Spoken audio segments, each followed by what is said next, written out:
यहाँ के मुख्यमंत्री को भी अक्सर मैं टीवी चैनलों पर उनकी चुम्मा चाटी वाली हरकतों पर टारगेट में लेती हूँ। ಕರ್ನಾಟಕ ರಾಜ್ಯದ ಮುಖ್ಯಮಂತ್ರಿ ಸಮಾಜವಾದಿ ಸಿದ್ದರಾಮಯ್ಯನವರಿಗೆ ಹೆಣ್ಣು ಮಕ್ಕಳ ಚಟ ಅಂತ ಮಾತಾಡ್ತಾಳೆ. ಮುಸ್ಲಿಂ ಯುವಕರು ಮದುವೆ ಆಗ್ತಾರೆ, ಆದರೆ ಹೆಂಡತಿ ಜೊತೆ ಮಲಗಲ್ಲ, ತನ್ನ ತಾಯಿ ಜೊತೆ ಎದ್ದು ಬರ್ತಾರೆ ಅನ್ನೋ ಸ್ಟೇಟ್ಮೆಂಟ್. 7 ಜನ್ಮ ಸಾಥ್ ಕೊಡುವಂತ ಹಿಂದೂ ಯುವಕರು ಬೇಕೋ ಅಥವಾ ನಿಮ್ಮನ್ನ ಮಸೀದಿಯಲ್ಲಿ ಅತ್ಯಾಚಾರ ಮಾಡುವಂತ ಮುಸಲ್ಮಾನ ಹುಡುಗರು ಬೇಕು. नाज़िया इलाही खान, मैं वेस्ट बंगाल की बेटी हूँ. ಇವಕ್ಕೆ ತಲೆಯಲ್ಲಿ ಮೆದುಳು ಅನ್ನೋದು ವರ್ಕೇ ಆಗಲ್ಲ. ಯಾರೋ ಫೀಡ್ ಮಾಡ್ತಾರೆ, ಎಲ್ಲ ರೀತಿಯಲ್ಲೂ ಫೀಡ್ ಮಾಡ್ತಾರೆ, ಅದನ್ನೇ ತಗೊಂಡು ಬಂದು ಸಮಾಜದ ಮುಂದೆ ತಮ್ಮ ಅಸಹ್ಯವನ್ನೆಲ್ಲ ಕಾರ್ಕೋತಾರೆ. ಎಷ್ಟು ಅದ್ಭುತವಾದ ಸ್ಟ್ರಾಟಜಿ ಮಾಡ್ತಾರೆ ಅಂದ್ರೆ, ಆ ಧರ್ಮದ ವಿರುದ್ಧ ಕೆಟ್ಟ ಅಭಿಪ್ರಾಯವನ್ನ ಒಂದು ದೊಡ್ಡ ಸಮುದಾಯದ ತಲೆಯಲ್ಲಿ ಫಿಕ್ಸ್ ಮಾಡೋದಕ್ಕೋಸ್ಕರ ಅದೇ ಧರ್ಮದಿಂದ ಹೆಕ್ಕಿ ತಂದಂತಹ ಇಂತಹ ನಾಯಿ ಕೊಡೆಗಳನ್ನ ಸರಿಯಾಗಿ ದುರ್ಬಳಕೆ ಮಾಡ್ಕೋತಾರೆ.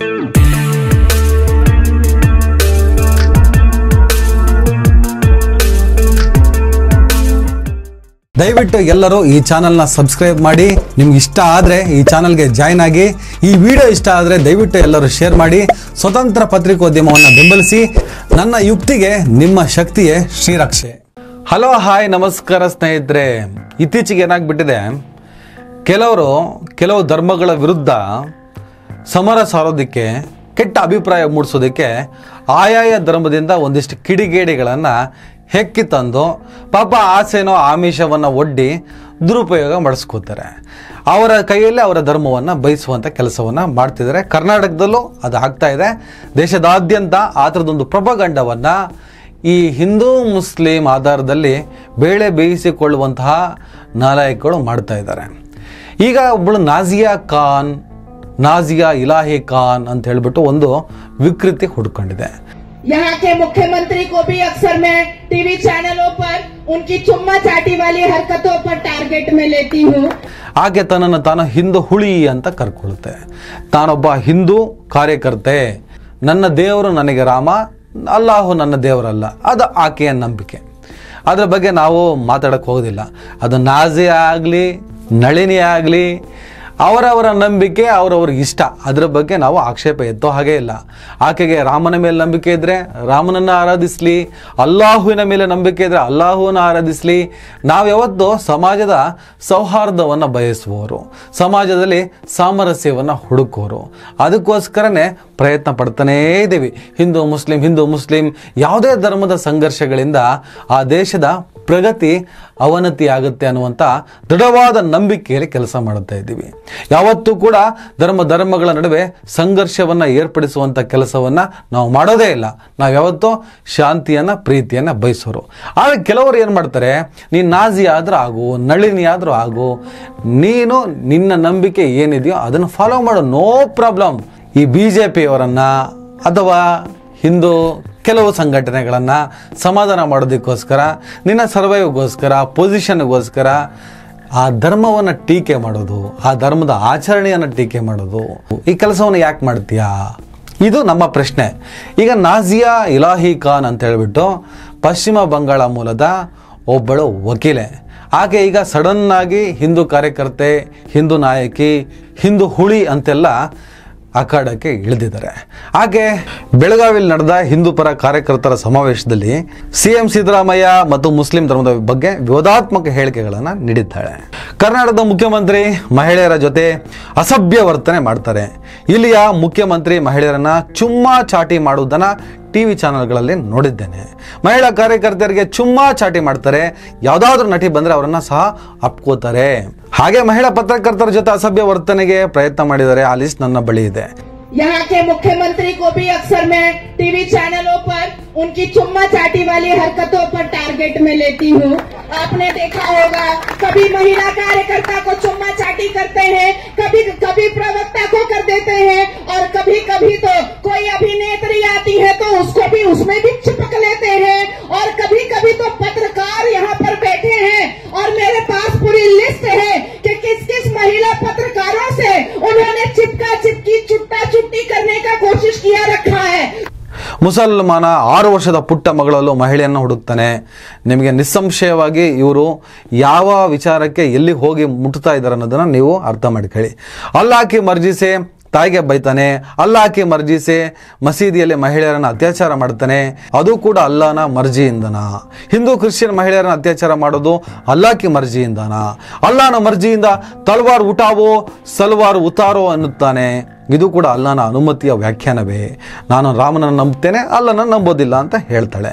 ಚಿಕ್ಕಪ್ಪ ಸತ್ರೆ ಅವನ ಮಗಳನ್ನ ಮದುವೆ ಆಗ್ತೀರಿ, ಮಾಮ ಸತ್ರೆ ಮಾಮಿಯನ್ನ ಮದುವೆ ಆಗ್ತೀರಿ, ಅಕ್ಕ ತಂಗಿಯನ್ನ ಮದುವೆ ಆಗ್ತಾರೆ, ತಾಯಿಯನ್ನ ಏಕೆ ಬಿಟ್ಟಿದ್ದೀರಿ, ಇದೇನ ಇಸ್ಲಾಂ ಧರ್ಮ ಅಂತ ಪ್ರಶ್ನೆ ಮಾಡಿದ್ದಾರೆ. ಹಾಗೆ ಹಿಂದೂ ಯುವತಿಯರನ್ನ ಹೇಗೆ ಪಟಾಯಿಸಬೇಕು ಅಂತ ಮಸೀದಿಯಲ್ಲಿ ಟ್ರೈನಿಂಗ್ ನೀಡ್ತಾರೆ. ಹಿಂದೂಗಳು ಜಾಗೃತರಾಗದೇ ಇದ್ರೆ ಭಾರತ ಬಾಂಗ್ಲಾ ಆಗೋದ್ರಲ್ಲಿ ಸಂದೇಹ ಇಲ್ಲ. ಹಾಗೆ ನಾನು ಸನಾತನಿ, ಮದುವೆ ಆಗೋದಾದ್ರೆ ನಾನು ಸನಾತನಿನೇ ಆಗ್ತೀನಿ, ಇಲ್ಲ ಹೀಗೆ ಇರ್ತೀನಿ. ಎಲ್ಲೆಂದರಲ್ಲಿ ಲುಂಗಿ ಎತ್ತೋ ಮುಸ್ಲಿಮನನ್ನ ಮದುವೆ ಆಗಿ ತೈಮೂರನನ್ನ ಹುಟ್ಟಿಸೋದಿಲ್ಲ, ಇದು ನಾಚಿಕೆಗೇಡು. ಮುಸ್ಲಿಂ ಹುಡುಗಿಯರು ಮುಸ್ಲಿಂ ಹುಡುಗರನ್ನ ದ್ವೇಷ ಮಾಡ್ತಾರೆ. ಈಗ ಅವರಿಗೆ ಗೊತ್ತಾಗಿದೆ, ಬೆಳಗ್ಗೆ ನನ್ನೊಂದಿಗೆ ಮದುವೆ ಆಗಿ ಮಾರನೇ ದಿನ ಅವನ ತಾಯಿ ಜೊತೆಗೆ ಎದ್ದು ಬರ್ತಾನೆ ಅಂತ. ಮುಸ್ಲಿಂ ಮಹಿಳೆಯರೇ, ವಿಚ್ಛೇದನ ಕೊಟ್ಟು ಬನ್ನಿ, ಹಿಂದೂಗಳನ್ನ ಮದುವೆ ಆಗಿ, ನಿಮಗೆ ಹನಿಮೂನ್ ಕೂಡ ಮಾಡಿಸ್ತೇವೆ. 7 ಜನ್ಮ ಸಾಥ್ ನೀಡುವ ಗಂಡ ಬೇಕೋ, ಮಸೀದಿಯಲ್ಲಿ ಅತ್ಯಾಚಾರ ಮಾಡುವವನು ಬೇಕೋ? ಸಹಿಸಕ್ಕಾಗದೇ ಇರುವಂಥ ಮಾತುಗಳು. ಮುಸ್ಲಿಂ ಯುವಕರು ಮದುವೆ ಆಗ್ತಾರೆ, ಆದರೆ ಹೆಂಡತಿ ಜೊತೆ ಮಲಗಲ್ಲ, ತನ್ನ ತಾಯಿ ಜೊತೆ ಎದ್ದು ಬರ್ತಾರೆ ಅನ್ನೋ ಸ್ಟೇಟ್ಮೆಂಟ್. ಹಿಂದೂ ಹುಡುಗರನ್ನ ಮದುವೆ ಆಗಿ ನಾನು ಹನಿಮೂನ್ ಮಾಡಿಸ್ತೀನಿ, 7 ಜನ್ಮ ಸಾಥ್ ಕೊಡುವಂಥ ಹಿಂದೂ ಯುವಕರು ಬೇಕೋ, ಅಥವಾ ನಿಮ್ಮನ್ನು ಮಸೀದಿಯಲ್ಲಿ ಅತ್ಯಾಚಾರ ಮಾಡುವಂಥ ಮುಸಲ್ಮಾನ ಹುಡುಗರು ಬೇಕೋ? ಎಲ್ಲೆಲ್ಲೋ ಲುಂಗಿ ಎತ್ತುವಂಥ ಮುಸಲ್ಮಾನರು ತೈಮೂರನ್ನ ಹುಟ್ಟಿಸ್ತಾರೆ. ಸೈಫ್ ಅಲಿ ಖಾನ್, ಕರೀನಾ ಕಪೂರ್ ಮದುವೆಯನ್ನು ಉಲ್ಲೇಖಿಸಿ ಆ ಥರ ಸ್ಟೇಟ್ಮೆಂಟ್ ಕೊಡ್ತಾಳೆ. ಅನೇಕ ನಾನು ಇಷ್ಟೊತ್ತು ಓದ್ನಲ್ಲ, ಬಹಳ ಕ್ರೂರವಾದಂತಹ ಸ್ಟೇಟ್ಮೆಂಟ್ಗಳನ್ನು ಕೊಡ್ತಾಳೆ. ಅವಳ ವಿರುದ್ಧ ಬೆಳಗಾವಿ ಪೊಲೀಸ್ ಠಾಣೆಯಲ್ಲಿ FIR ಕೂಡ ದಾಖಲಾಗಿದೆ, ಕೇಸ್ ಅಂತೂ ಆಗಿದೆ. ನಾಜಿಯಾ ಇಲಾಹಿ ಖಾನ್ ಅಂತ ಏನು ಬಂದಿದ್ದಾರೆ, ನಿನ್ನೆ ಒಂದು ಇಲ್ಲಿ ಸ್ನೇಹ ಭೋಜನ ಕೂಟ ಅಂತ ಹೇಳಿ ಇಲ್ಲಿ ಅವರು ಧನಂಜಯ್ ಜಾಧವ್ ಅಂತ ಹೇಳಿ ಅವರು ಬಂದು ಮಾಡ್ಕೊಂಡಿದ್ರು. ಅಲ್ಲಿ ಬಂದು ಅವರು ಒಂದು ಭಾಷಣ ಮಾಡಿದ್ದಾರೆ. ಈ ನಮ್ಮ ಪುರಾಣ ಬದಲು ಮತ್ತೆ ನಮ್ಮ ಪೈಗಂಬರ್ ಬದಲು ಅಂತ ಮಾತಾಡಿದ್ದೆ. ಈಗ ನೀವು ನಂಗೆ ಒಂದು ಪೆನ್ ಡ್ರೈವ್ ಮತ್ತೊಂದು ಕಂಪ್ಲೇಂಟ್ ಅನ್ನು ಕೊಟ್ಟಿದ್ರಿ. ಅದರ ಪ್ರಕಾರ ನಾನೀಗ ತಗೊಂಡು ಅದನ್ನ ಕಾನೂನು ಕ್ರಮ ಕೈಗೊಳ್ತೀನಿ. ಮತ್ತೆ ಯಾವುದೇ ತರದ್ದು ನಾವು ಇಂಪಾರ್ಟೆಂಟ್ ಇದ್ದಲ್ಲಿ ನಾವು ಸೋಮೋಟೋ ಮಾಡ್ತೀವಿ. ಇದ್ರ ಬದಲು ನಮ್ಮನ್ನು ಮೇಲಾಧಿಕಾರಿಗಳು ನಾವು ಆಲ್ರೆಡಿ ಮೆಸೇಜ್ ಕೊಟ್ಟಿದ್ವಿ, ಇಂಟು ಮೆಸೇಜ್ ಹೋಗಿರ್ತದೆ. ಕರ್ನಾಟಕ ರಾಜ್ಯದ ಮುಖ್ಯಮಂತ್ರಿ ಸಮಾಜವಾದಿ ಸಿದ್ದರಾಮಯ್ಯನವರಿಗೆ ಹೆಣ್ಣು ಮಕ್ಕಳ ಚಟ ಅಂತ ಮಾತಾಡ್ತಾಳೆ. ಹೆಣ್ಣು ಮಕ್ಕಳ ಚಟ ಇದೆ, ಹೆಣ್ಣು ಮಕ್ಕಳನ್ನ ಅಸಭ್ಯವಾಗಿ ತಪ್ಕೋತಾರೆ, ಚಿತ್ರ ನಟಿಯರನ್ನ ತಪ್ಕೋತಾರೆ, ಮಹಿಳಾ ಪತ್ರಕರ್ತರನ್ನು ಕೂಡ ಚುಮಾಚಾಟಿ ಮಾಡ್ತಾರೆ ಅಂಥೇಳಿ ಕರ್ನಾಟಕ ರಾಜ್ಯದ ಡಿಗ್ನಿಟಿಯನ್ನು ಉಳಿಸಿಕೊಂಡು ಬಂದಂಥ ಒಬ್ಬ ಮುಖ್ಯಮಂತ್ರಿ ಬಗ್ಗೆ ಲೂಸ್ ಟಾಕ್ ಮಾಡಿದ್ದಾರೆ. ಆರಂಭದಲ್ಲಿ ಹೇಳ್ದಂಗೆ ನಾಜಿಯಾ ಇಲಾಹಿ ಖಾನ್ ಅಂತ ವೆಸ್ಟ್ ಬೆಂಗಾಲ್ನವಳು, ಆಕೆ ಸನಾತನಿ ಅಂದ್ಕೊಳ್ತಾಳೆ. ಅವಳ ಅಭಿಪ್ರಾಯ, ಅವಳ ನಂಬಿಕೆ, ಅದು ಮಾಡ್ಕೊಂಡು ಹೋಗಲಿ. ಆಕೆ ರಾಮನನ್ನಾದ ಆರಾಧಿಸಲಿ, ಹನುಮನನ್ನಾದ ಆರಾಧಿಸಲಿ, ಇಲ್ಲ ಕ್ರೈಸ್ತನನ್ನಾದರೂ ಆರಾಧಿಸಲಿ, ಅದು ಅವಳ ಇಷ್ಟ. ನಾಳೆ ನನ್ನ ಇಷ್ಟ ಕೂಡ. ನಮ್ಮ ಆರಾಧನೆ ಏನು ಬೇಕಾದರೂ ಇರಲಿ, ಅದು ನಮ್ಮ ಇಷ್ಟ. ಆದರೆ ಒಂದು ಧರ್ಮಕ್ಕೆ ಘಾಸಿ ಆಗುವ ಥರ ಆ ಧರ್ಮದ ಹೆಣ್ಣು ಮಗಳಾಗಿ ಅಷ್ಟಿದ್ದವಳು ಆ ಧರ್ಮವನ್ನು ತ್ಯಜಿಸಿ ಬೇರೆ ಧರ್ಮಕ್ಕೆ ಹೋಗ್ಬೋದು, ಅವಕಾಶ ಇದೆಯಲ್ಲ. ನಾನೊಬ್ಬಳು ಸನಾತನಿ ಅನ್ನೋಳು ಆ ಧರ್ಮಕ್ಕೆ ಹೋಗ್ಬಿಡ್ಬೋದಲ್ಲ, ಹೋಗಲಿ, ಆಚರಣೆ ಮಾಡಲಿ, ಏನು ಬೇಕಾರಾಗಲಿ. ಆದರೆ ತಾನು ಹುಟ್ಟಿ ಬೆಳೆದ ಧರ್ಮದ ಬಗ್ಗೆ ಏನಾದರೂ ಆಕ್ಷೇಪ ಇದ್ದರೆ ಅದನ್ನು ತನ್ನ ಲಾಭಕ್ಕೆ, ತನ್ನ ಬೆಳವಣಿಗೆಗೆ ಬಳಸಿಕೊಳ್ಳುವಂತೆ ಈ ಪ್ರಮಾಣದಲ್ಲಿ ಕೆಟ್ಟದಾಗಿ ಮಾತನಾಡೋದು ಯಾವ ಮಟ್ಟಿಗಿನ ಸ್ಟ್ರಾಟಜಿ ಇರ್ಬೋದು ಒಂದ್ಸಲ ಯೋಚನೆ ಮಾಡಿ ಸ್ನೇಹಿತರೆ.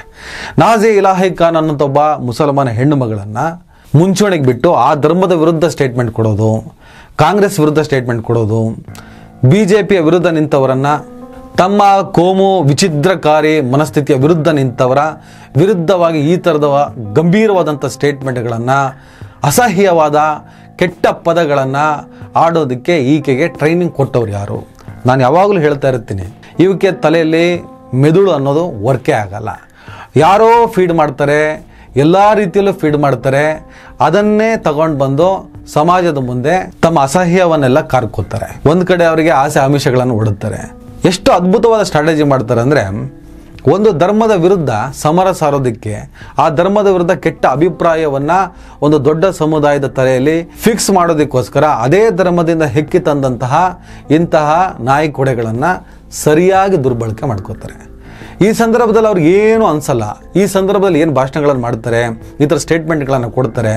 ಅವರಿಗೆ ಈಗ ಅವರ ಬ್ರೈನ್ ವಾಶ್ ಆಗಿರುತ್ತಲ್ಲ, ಆ ಬ್ರೈನ್ ವಾಶ್ ಮಾಡಿದವರ ಸ್ಟೇಟ್ಮೆಂಟ್ಗಳು ಪಥ್ಯ ಅಂತ ಅನಿಸುತ್ತೆ, ಅದ್ಭುತ ಅಂತ ಅನಿಸುತ್ತೆ, ಅದೇ ಅಲ್ಟಿಮೇಟ್ ಅಂತಲೂ ಅನಿಸುತ್ತೆ. ಆದರೆ ವಾಸ್ತವ ಅದಲ್ಲ. ಇವತ್ತು ಕುರಾನ್ ಬಗ್ಗೆ, ಇಸ್ಲಾಂ ಬಗ್ಗೆ ಮಸೀದಿಯಲ್ಲಿ ಪ್ರತಿನಿತ್ಯ ಹಿಂದೂ ಹೆಣ್ಣು ಮಕ್ಕಳನ್ನ ಪಟಾಯಿಸೋದು ಹೇಗೆ ಅಂತ ಹೇಳ್ಕೊಡ್ತಾರೆ ಅನ್ನುವಂಥ ಹಾಗೆ ಸ್ಟೇಟ್ಮೆಂಟ್ ಕೊಟ್ಟಾಗ, ಹೌದಾ ಒಬ್ಳು ಮುಸಲ್ಮಾನಳೆ ಇಂಥ ಸ್ಟೇಟ್ಮೆಂಟ್ ಕೊಡ್ತಾಳೆ ಅಂದಮೇಲೆ ಅದು ನಿಜನೇ ಆಗಿರುತ್ತೆ. ಹಿಂದೂ ಧರ್ಮದ ವಿರುದ್ಧವಾಗಿ ಒಬ್ಬಳು ಹಿಂದುವನ್ನು ಎತ್ತಿಕೊಂಡು ಬಂದು ಇದೇ ಥರ ಸ್ಟೇಟ್ಮೆಂಟ್ ಕೊಡಿಸಿದ್ರೆ, ನೋಡಿ ಒಬ್ಬ ಹಿಂದೂ ಮಾತಾಡ್ತಿದ್ದಾನೆ ಅಂದಮೇಲೆ ಹಿಂದೂ ಧರ್ಮದಲ್ಲಿ ಈ ಸಮಸ್ಯೆ ಇದೆ ಅಂತಲೇ ಅರ್ಥ. ಹಾಗೆ ಒಬ್ಬಳು ಮುಸಲ್ಮಾನ ಧರ್ಮದ ಬಗ್ಗೆ ಇಷ್ಟೆಲ್ಲ ಹೇಳ್ತಾಳೆ ಅಂದರೆ ಮಸೀದಿಯಲ್ಲಿ ನಿಸ್ಸಂಶಯವಾಗಿ ಹಿಂದೂ ಹೆಣ್ಣು ಮಕ್ಕಳನ್ನು ಪಟಾಯಿಸುವಂಥ ಪಾಠವನ್ನೇ ಮಾಡ್ತಾರೆ. ಅದೇ ಘೋಷಣೆ ಅಲ್ಲಿ ಕೂಗೋದು ಅನ್ನೋದು ಈಸಿಯಾಗಿ ಕನ್ವಿನ್ಸ್ ಆಗಬೇಕು ಅಂತಲೇ ಈ ಸ್ಟ್ರಾಟಜಿನ ಮಾಡ್ತಾರೆ. ಈ ಸ್ಟ್ರಾಟಜಿ ಒಳಗಡೆ ಬರುವಂಥ ನಾಜಿ ಅಂತ ಹೆಣ್ಣು ಮಕ್ಕಳು ಬಲಿಪಶುಗಳು, ಇದರಲ್ಲಿ ಯಾವುದೇ ರೀತಿಯ ಅನುಮಾನ ಇಲ್ಲ. ಏನು ಇವ್ರನ್ನೆಲ್ಲ ಬೆಳೆಸಿ ಏನು ಪ್ರಧಾನಮಂತ್ರಿ ಮಾಡಿಬಿಡ್ತದ ಈ ವ್ಯವಸ್ಥೆ? ಏನು ಮಾಡಲ್ಲ, ಯೂಸ್ ಮಾಡಿ ಥ್ರೋ ಮಾಡುತ್ತೆ. ಇವ್ರನ್ನ ಎಷ್ಟು ಬಳಸ್ಕೋಬೇಕು ಅಷ್ಟು ಬಳಸ್ಕೊಂಡು ಹಿಂಡಿ ಹಿಪ್ಪೆ ಮಾಡಿ ನೀರು ತೆಗೆಯುತ್ತೆ. BJP ಒಳಗಡೆ ಇದೇ ಥರ ದ್ವೇಷದ ಭಾಷಣಗಳನ್ನು ಮಾಡಿಕೊಂಡು ಸರ್ವೈವ್ ಆಗೋದಕ್ಕೆ ಪ್ರಯತ್ನ ಪಡ್ತಿರುವಂಥ, ನಿನ್ನೆ ಮೊನ್ನೆ ಹುಟ್ಟಿಕೊಂಡಿರುವಂಥ ಒಬ್ಬಳ ನಾಯಕಿ. ಸಖತ್ತಾಗಿ ಎನ್ಕ್ಯಾಶ್ ಮಾಡ್ಕೊತಿದ್ದಾರೆ, ಸಖತ್ತಾಗಿ ಬಳಸ್ಕೊತಿದ್ದಾರೆ, ಸಖತ್ತಾಗಿ ಇವಳು ಬಳಕೆ ಆಗ್ತಾ ಇದ್ದಾಳೆ. ಒಂದು ದಿನ ಹಿಂಡಿ ಹಿಪ್ಪೆ ಮಾಡಿ ನೀರು ತೆಗೆದು ಬಿಸಾಕ್ತಾರೆ. ಆವತ್ತು ಇವರಿಗೆ ವಾಸ್ತವ ಅರಿವಾಗುತ್ತೆ. ಆದರೆ ಅಷ್ಟೊತ್ತಿಗೆ ತಡ ಆಗಿರುತ್ತೆ. ಯಾರೇ ಆಗಲಿ ಏನೇ ಆಗಲಿ, ಈಗ ನೀನು ನಾಜಿಯಾನೋ, ನೀನು ಕೌಸರೋ, ನೀನು ಮುಂತಾಜೋ, ಯಾರು ಬೇಕಾದ್ರೆ ಆಗಿರಿ, ನಿಮ್ಮ ನಂಬಿಕೆ ನಿಮಗೆ. ನೀವು ಆ ರಾಮನನ್ನು ಆರಾಧಿಸ್ತಾರೋ ಆರಾಧಿಸಿ, ನೋ ಪ್ರಾಬ್ಲಮ್. ಅದನ್ನು ಯಾರು ತಡೆಯೋಕ್ಕಾಗಲ್ಲ, ಯಾರು ತಡೀಲೂಬಾರ್ದು. ನೀವು ಯೇಸುವನ್ನು ಆರಾಧಿಸ್ತಾರೋ ನಿಮ್ಮಿಷ್ಟ. ನಾನು ಅಲ್ಲನನ್ನು ಆರಾಧಿಸ್ತೀನೋ, ನಾನು ಯೇಸುವನ್ನು ಆರಾಧಿಸ್ತೀನೋ, ನಾನು ರಾಮನನ್ನು ಆರಾಧಿಸ್ತೀನೋ, ಅವೆಲ್ಲ ನಮ್ಮಿಷ್ಟ. ನಮ್ಮ ನಂಬಿಕೆಗೆ ಯಾರು ಕಡಿವಾಣ ಹಾಕೋದಕ್ಕೆ ಸಾಧ್ಯ ಇಲ್ಲ. ಅದು ನನ್ನ ನಂಬಿಕೆ, ಅದಕ್ಕೆ ನಾವು ಸ್ವತಂತ್ರರು ಕೂಡ. ಆದರೆ ಯಾರನ್ನೋ ಮೆಚ್ಚಿಸೋದಕ್ಕೋಸ್ಕರ ಯಾರದೋ ಸ್ಟ್ರಾಟಜಿಯ ದಾಳವಾಗಿ ದ್ವೇಷಪೂರಿತ ಭಾಷಣಗಳನ್ನು, ದ್ವೇಷಪೂರಿತ ಹೇಳಿಕೆಗಳನ್ನು ಕೊಡ್ತಾ ಹೋದರೆ ಖಂಡಿತವಾಗಲೂ ಒಂದು ದಿನ ಸಂಕಷ್ಟಕ್ಕೆ ಬಿದ್ದೇ ಬೀಳ್ತೀರಿ. ಸಮಾಜದಲ್ಲಿ ಗೊಂದಲವನ್ನು ನಿರ್ಮಿಸಬೇಡಿ, ಸಮಾಜಕ್ಕೆ ವಿಷವನ್ನು ಹಾಕಬೇಡಿ. ಯಾಕಂದರೆ ಒಂದು ಇಡೀ ವ್ಯವಸ್ಥೆ ವಿಷವರ್ತುಲವಾಗಿ ಬದಲಾದಾಗ ಅದರ ಒಳಗಡೆ ಸಿಲುಕಿರುವ ನೀವು ಕೂಡ ನಾಶ ಆಗ್ತೀರಿ. ಇಷ್ಟೊಂದು ತಲೆಯಲ್ಲಿ ಇಟ್ಕೊಳ್ಳಿ. ನಮಸ್ಕಾರ. ದಯವಿಟ್ಟು ಎಲ್ಲರೂ ಈ ಚಾನಲ್ನ ಸಬ್ಸ್ಕ್ರೈಬ್ ಮಾಡಿ. ನಿಮ್ಗೆ ಇಷ್ಟ ಆದರೆ ಈ ಚಾನಲ್ಗೆ ಜಾಯ್ನ್ ಆಗಿ. ಈ ವಿಡಿಯೋ ಇಷ್ಟ ಆದರೆ ದಯವಿಟ್ಟು ಎಲ್ಲರೂ ಶೇರ್ ಮಾಡಿ. ಸ್ವತಂತ್ರ ಪತ್ರಿಕೋದ್ಯಮವನ್ನು ಬೆಂಬಲಿಸಿ. ನನ್ನ ಯುಕ್ತಿಗೆ ನಿಮ್ಮ ಶಕ್ತಿಯೇ ಶ್ರೀರಕ್ಷೆ.